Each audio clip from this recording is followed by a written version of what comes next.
ეხლა ჩვენთან ერთად არის ბენ საფტი, ირანის მკვლევარი და ანალიტიკოსი, ასევე IDF-ის სპარსული პლატფორმების დამფუძნებელი. ბენ, ძალიან გვიხარია, რომ დღეს 24 ნიუსის ინგლისურ ეთერში ჩვენთან ერთად ხართ. შეერთებული შტატები აცხადებს, რომ კვლავ ახორციელებს ირანის საზღვაო ბლოკადას და პრეზიდენტ ტრამპის თქმით, ასევე იღებს 20%-იან ანაზღაურებას ყველა ტვირთზე, რომელიც სრუტეში გადის უსაფრთხო გადაადგილებისთვის.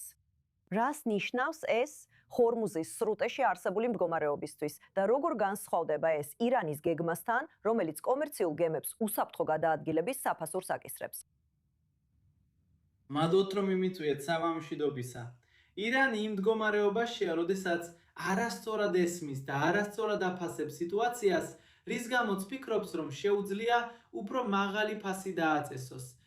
რომ მისცეს ამ გემებს, ხომალდებს ან ტანკერებს საშუალება გააგრძელონ გზა და წაიღონ ნავთობი ახლო აღმოსავლეთიდან, სპარსეთის ყურედან სხვა რეგიონებში და მათ არ ესმით ის კომპრომისები, რასაც პრეზიდენტი ტრამპი ზოგჯერ სთავაზობს მათ, ცეცხლის შეწყვეტა და მისი გახამძლივება, ასევე ეს ურთიერთგაგების მემორანდუმი.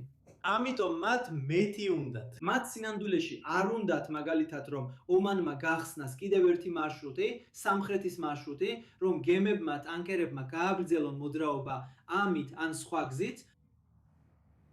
სხვა მიზეზები ან სხვა შემთხვევები, რაც შეიძლება ნავთობს მისცეს საშუალება, რომ სპარსეთის ყურედან გავიდეს, ამიტომაც გვაქვს ეს გაუგებრობა და ირანის რეჟიმის ეს ქედმაღლობა, რომელიც ფიქრობს, რომ მათ მოიგეს ეს ორი ომი, ასევე ჰორმუზის სრუტეში, ისინი ფიქრობენ, რომ შეუძლიათ ასე გააბრძელონ და ეს მძევლად გამოიყენონ.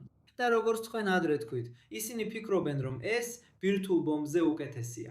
ამიტომ სანამ ირანის რეჟიმს ვაძლევთ საშუალებას ამ რეგიონში და მთელ მსოფლიოში არასტაბილურობა შექმნას, ეს არის ფასი. და კარგია, რომ პრეზიდენტი ტრამპი დღეს ამას მიხვდა, ცვლილებებს ახორციელებს და ცდილობს ბლოკადის დაბრუნებას. რას ნიშნავს ეს მოლაპარაკებებისთვის? ირანის ოფიციალური პირები აგრძელებენ შურისძიების მოწოდებებს შეერთებული შტატებისა და ისრაელის წინააღმდეგ. რეჟიმი აშკარად დიდი ზეწოლის ქვეშაა საკუთარ ქვეყანაში იმ რადიკალებისგან, რომლებიც თავიდანვე წინააღმდეგი იყვნენ ამ მოლაპარაკებების.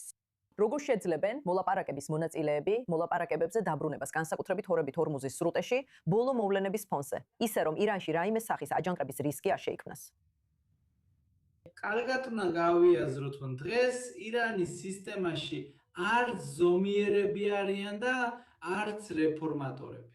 ისინი, ვინც მოლაპარაკებებს აწარმოებენ, ასევე ირანის რევოლუციური გვარდიის წევრები არიან. ისინი არიან ყოფილი ირანის რევოლუციური გვარდიის გენერლები, მაგალითად ხალილ ყალიბაბიბი ან სადარაო საქმეთა მინისტრი არახჭი და სხვები.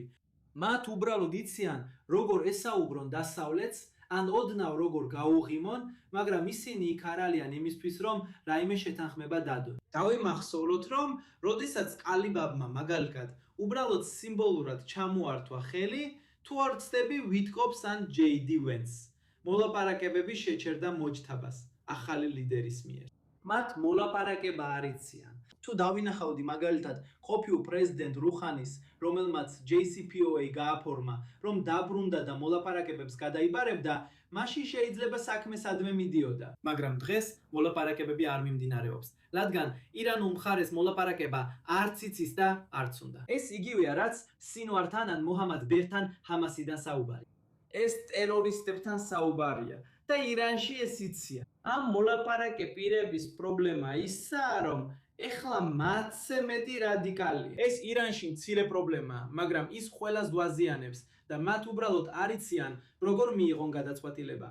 ასე რომ, უკეთესი იქნება თუ რეჟიმს უფრო და უფრო დავასუსტებთ ბლოკადით, შესაძლოა სხვა სანქციებით, ან თუნდაც თავდასხმებით შეიძლება განახვდეს, რადგან ისინი ყოველდღე ესხმიან თავს სხვა ქვეყნებს, არაბულ ქვეყნებს.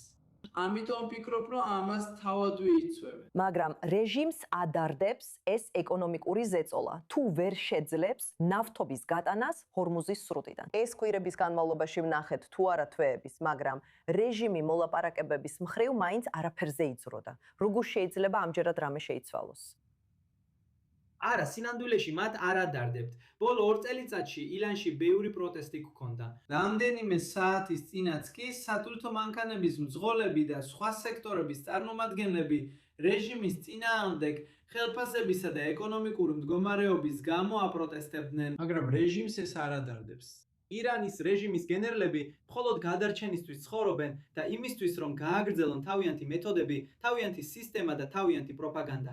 ამიტომ ეს ბლოკადა შეიძლება კარგი რამ იყოს, რომ კიდევ უფრო დაასუსტოს ისინი. და შეიძლება ის გეგმაც, რომ რეჟიმი ჩამოაგდონ, რამდენიმე თვეში განხორციელდეს. დიახ, მაგრამ ეს შეიძლება ეხლა მოხდეს, რადგან ირანს ეხლა აღარ აქვს საკმარისი ფული, რომ იმ სისტემაში დარჩეს. მათ რეალურად შეძლეს დაახლოებით 50 მილიონი ბარელი ნავთობის გაყიდვა ამ რამდენიმე კვირაში. ეს იყო ნავთობი, რომელიც უკვე ზღვაში იყო და ჩინეთისა და სხვა ადგილებისკენ მიემართებოდა, მაგრამ ეს საკმარისი არ არის, რომ მთლიანად ქვეყანაზე იზრუნო, რომ ერი 90 მილიონი ადამიანი უზრუნველყო.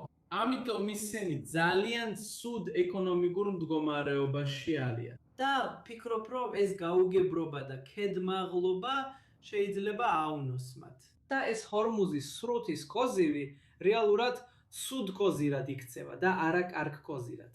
Ben Sapti, ძალიან სასიამოვნოა, რომ დღეს 24 ნიუსის ინგლისურ ეთერში ჩვენთან ერთად ხართ და გვიზიარებთ თქვენს ანალიზს. დიდი მადლობა.